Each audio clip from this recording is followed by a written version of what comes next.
cops. He said he was going to kill us. He's inside. He has a gun. Sheriff's office, come out and talk to me with your hands empty. I don't care if you're a sheriff. I'll blow your head off. Drop the gun. Drop the gun. Screw you. Oh, my God. Dispatch. Shots fired. Shots fired. Shots fired inside the garage. The afternoon air in Maple Falls was unusually still, but the silence was a lie.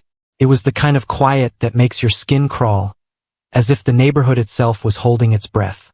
Deputy Garrett Boone adjusted his belt, his eyes fixed on a weathered front door at the end of the block. Beside him, Deputy Jesse Ward kept a steady gaze on the windows, his hand hovering near his holster. They had come for a simple welfare check, a routine call about a man causing a disturbance. They expected a talk, maybe a stern warning, but the voice that suddenly ripped through the quiet changed everything. "Sheriff's office?" Boone called out, his voice calm and professional. "Why don't you come out and talk to me with your hands empty?" The response wasn't a surrender. It was a jagged, hateful scream that echoed off the nearby houses. "I don't care if you are a sheriff," the man inside roared, his voice thick with rage. "I will blow your head off." In that single second, the routine vanished. The nuisance call was dead, replaced by the chilling reality of a death threat. The deputies didn't know it yet, but they weren't just standing on a porch. They were standing in a kill zone. Behind that door, a trigger-happy suspect was already making good on his promise. The peaceful subdivision was about to become a battlefield, and the two men in uniform were the primary targets. The day had started like any other for Deputy Boone and Deputy Ward. The call that came over the radio seemed simple enough. People in a quiet neighborhood called Maple Falls were reporting a man acting strange. According to the neighbors, this man was outside shooting a shotgun into the air for no clear reason. It sounded like a disturbing the peace call, the kind of thing police deal with all the time. As they drove toward the subdivision, the deputies talked about the plan. They didn't know the man's name yet, but they knew he was making people feel unsafe. When they pulled up, the neighborhood didn't look like a place where a war was about to start. There were nice houses and children's toys in the yards. But as soon as they stepped out of their cars, they could feel the tension. The neighbors were already outside, and they looked scared and angry. They told the deputies that the man lived alone and had been acting reclusive for a long time. He wasn't just shooting into the sky anymore. He was yelling threats at anyone who walked by. One neighbor told the officers that the man was trigger-happy and didn't seem to care who was watching. Deputy Boone and Deputy Ward walked toward the house, trying to keep things calm. They thought they were dealing with a man who was just having a bad day or being foolish. They had no idea that the man inside, a 60-year-old named Joel Young, was watching them from behind his curtains. To the deputies, this was just another job to finish before the end of their shift. They were completely unaware that every step they took toward that front door was bringing them closer to a violent trap. As Deputy Boone and Deputy Ward walked further into the cul-de-sac, they realized they weren't the only ones who were ready for trouble. A group of local men had gathered near a driveway, and they didn't look like they were just there to watch. These were the neighborhood buddies, a local watch group that had grown tired of living in fear. Many of them were armed up with their own weapons, standing guard over their properties. The air was thick with anger. The neighbors were pissed off, because this wasn't the first time the man in the house had caused a scene. They told the deputies that they were sick of the shotgun blasts and the constant shouting. One man explained that they had formed this group because they felt they had to protect their own families. To them, the man in the house was a trigger-happy suspect who was ruining their peace. Deputy Boone tried to keep the situation under control.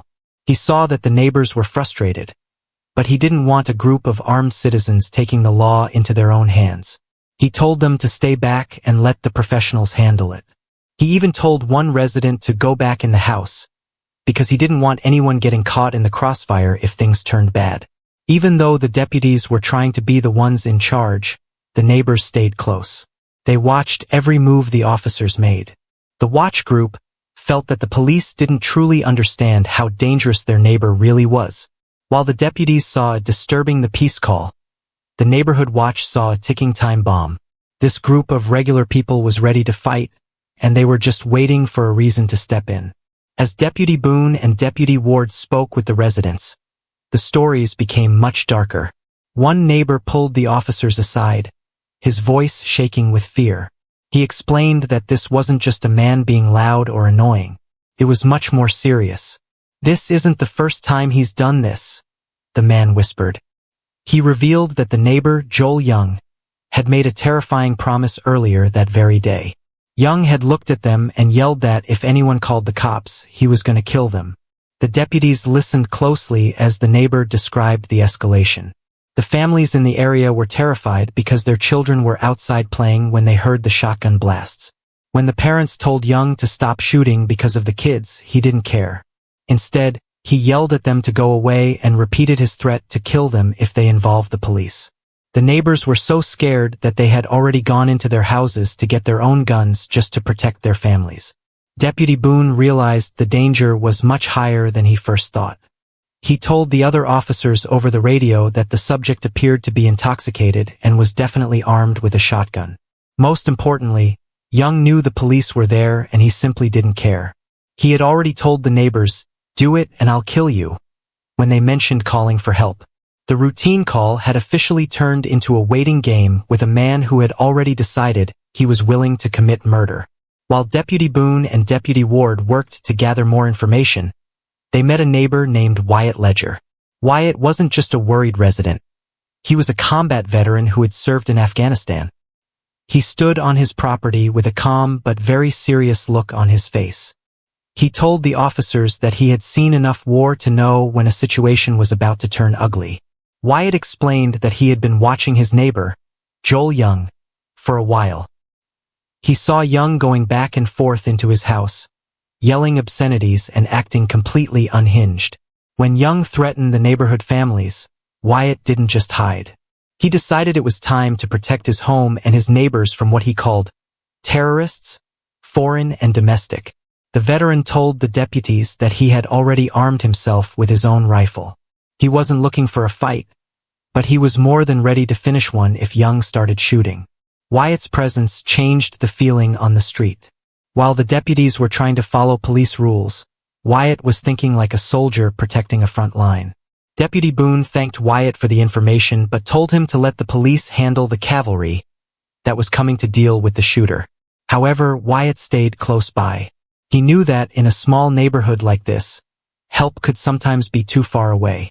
He kept his eyes on Young's front door, his hands ready and his mind focused.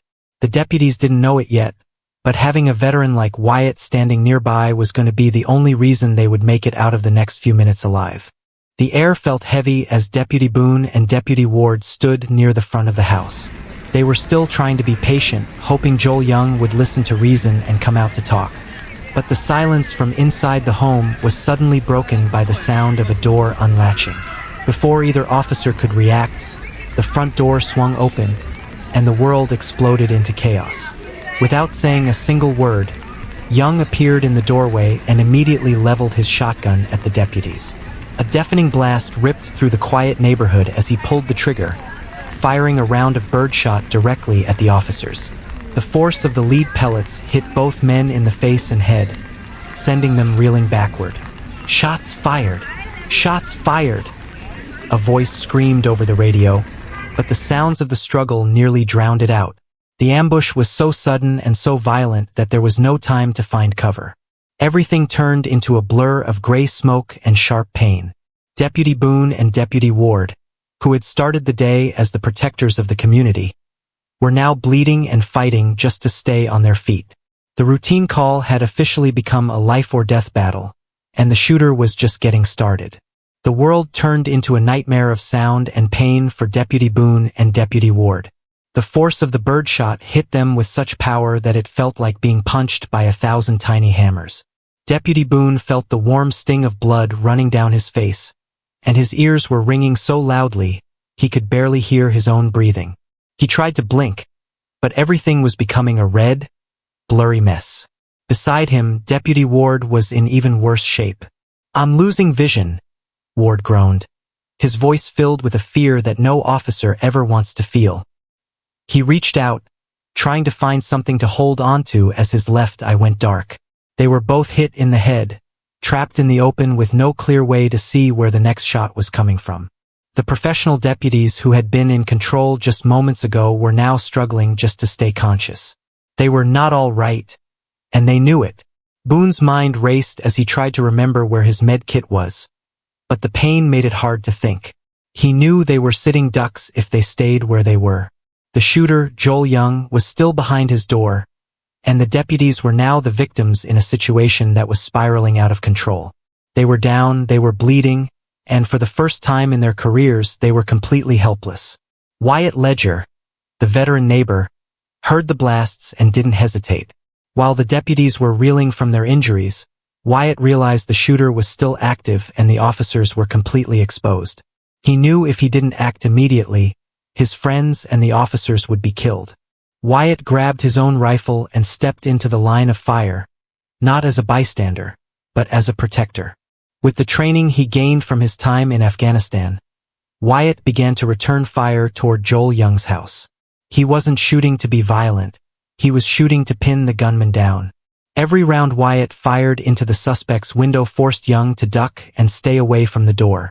This suppressive fire was the only thing that stopped Young from walking out and finishing off the fallen deputies.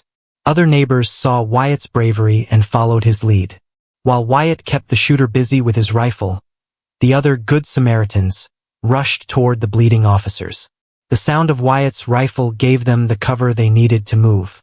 For a moment, the regular citizens of the neighborhood took over the job of the police, using their own weapons to hold back a maniac and save the lives of the men in blue.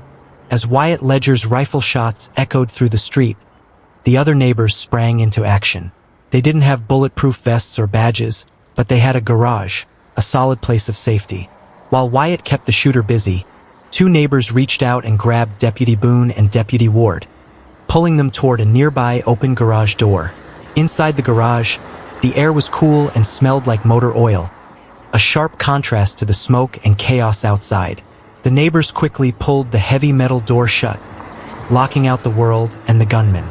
For the first time since the ambush, the deputies could breathe without a shotgun aimed at their heads. The garage became a makeshift hospital. One neighbor stayed by the door, watching through a small crack to make sure the shooter didn't approach. The others knelt beside the officers on the concrete floor. Deputy Boone was covered in dust and blood, while Deputy Ward sat leaning against a wall, clutching his face. Even though they were inside, the sound of Wyatt's rifle was still loud, reminding them that the battle was still happening just a few feet away. In this small, cluttered space, the roles had completely flipped. The deputies were now the ones being protected, and the regular people of Maple Falls were the ones standing guard. They were safe for the moment, but the deputies were badly hurt, and they knew they couldn't stay in the garage forever. The silence inside the garage was heavy, broken only by the sound of shaky breathing. Deputy Ward sat on the cold floor, his head leaning against the wall as he struggled to stay awake. The birdshot had struck him with terrible force, and now the world was fading away. "I'm losing vision in my left eye," he whispered, his voice full of pain and fear. Everything around him was turning into a dark, blurry mess. Deputy Boone was also hurt, but he tried to focus on his partner. He knew they were both hit in the head and bleeding badly. He looked at the neighbors, his eyes pleading for help. "I need aid," he said, trying to keep his voice steady while his own head throbbed. He told the neighbors exactly where to find his medical kit. "Go to my van. Big red bag. Please grab it." The neighbors moved quickly, but the danger outside made everything feel like it was moving in slow motion. Every second felt like an hour as they searched for the supplies. Inside the garage, Ward's face was pale, and he was trying to bleed here while waiting for help to arrive. They were safe from the shooter for now, but the injuries were serious. They knew that if they didn't get real medical help soon, they might not make it out of that garage alive. Inside the garage, the air was thick with the smell of blood and the sound of heavy breathing. Deputy Boone knew they couldn't wait for an ambulance to reach them while the shooter was still active and pinning everyone down. Every minute they stayed still, Deputy Ward was losing more vision and more strength. Boone made a tough choice. They had to get themselves out. "Get in, Bone. Get in the back seat," Boone shouted, using his partner's nickname. With the help of the neighbors, The two wounded deputies stumbled toward their vehicle. Boone's head was throbbed with pain, but he forced himself into the driver's seat. He grabbed the radio with a shaky hand. 72 and I are self-extricating, he announced to dispatch, his voice tight. We're coming in with gunshot wounds. As Boone put the car in gear, the neighbors watched from the safety of the garage.